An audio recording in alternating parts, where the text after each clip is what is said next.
వారు రచించిన ముకుందమాల నుండి ఒక శ్లోకం చెప్పుకుందాం. ఆమ్నాయాభ్యసన అరణ్యరుదితం వేదవ్రతాన్యన్వహం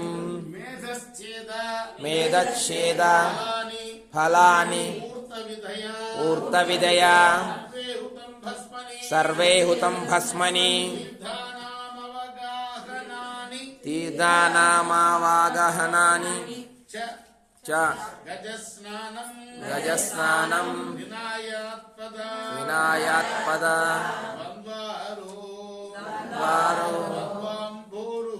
ద్వంద్వాంబోరుహ సంస్మృతిర్ విజయతే దేవస్య నారాయణ.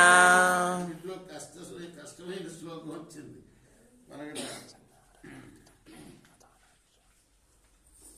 నారాయణుడి యొక్క పాదపద్మాలపై స్మరణ లేని వాళ్ళు వేదాలు చదివినా ఏం ప్రయోజనం లేదు. అలానే ఆ వేదాల్లో చెప్పబడిన కర్మలను ఆచరించినా ఫలితం లేదు. చెరువులు బావులు తవ్వించడం, సత్రాలు కట్టించడం, ఇటువంటి పుణ్యకర్మలు చేసినా కూడా ఫలితం లేదు. ఎందుకు లేదు? ఆ నారాయణ స్మరణ లేకపోతే వాడికి ఇవన్నీ చేసినా ఏ ఫలితం లేదు. అలానే పుణ్య నదుల్లో స్నానం చేసినా అది బూడిదతో స్నానం చేసినట్టే లెక్క. ఇక ఎందుకంటే ఏనుగు ఏం చేస్తుంది? స్నానం చేస్తుంది, మొత్తం ఒంటి మీద బూడిద పూసుకుంటుంది. దాంతో లెక్క. స్మరణ లేకపోతే స్నానం చేసినా ప్రయోజనం లేదు, వేదాలు చదివినా ప్రయోజనం లేదు, బావులు తవ్వించిన, గుళ్ళు కట్టించిన, సత్రాలు కట్టించిన ప్రయోజనం లేదు. అవంతా వ్యర్థమే అయిపోతాయి. ఎలా అంటే ఏనుగు స్నానం చేసి మళ్ళీ మీద బూడిద పూసుకున్న విధంగా.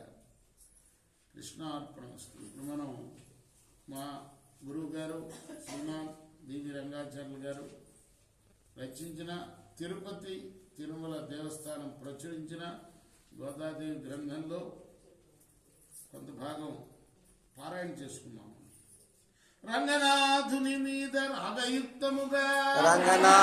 మీద రాగయుక్తముగా ఆలపించిన పాటలు అతి మధురములు శ్రీరంగపట్టణ సీమలో ఇప్పుడు స్థిరకరంబుగా నిల్చి చెలువందుచుండు మహనీయమౌ ధనుర్మాసంబులోన పూర్వి గోదాదేవి గురుతు భక్త్రాళి ఏతత్కథా విభవ ఇంపొందవ్రాసే ఆముక్తమాల్యద ఆంధ్రభోజుండు క్షీరనీరములందు క్షీరమేగ్రోలు రాయించవలే భక్తులార మీరెల్లా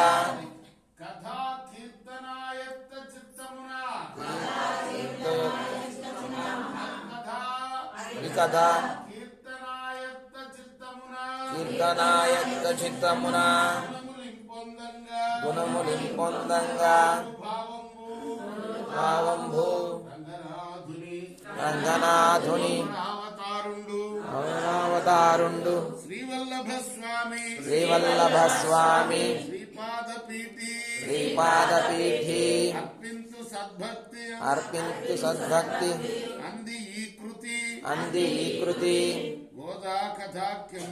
గోదాకథాఖ్యంబు ఋతుకంబు మీరా డాల్ తిరువడిగలై శరణం.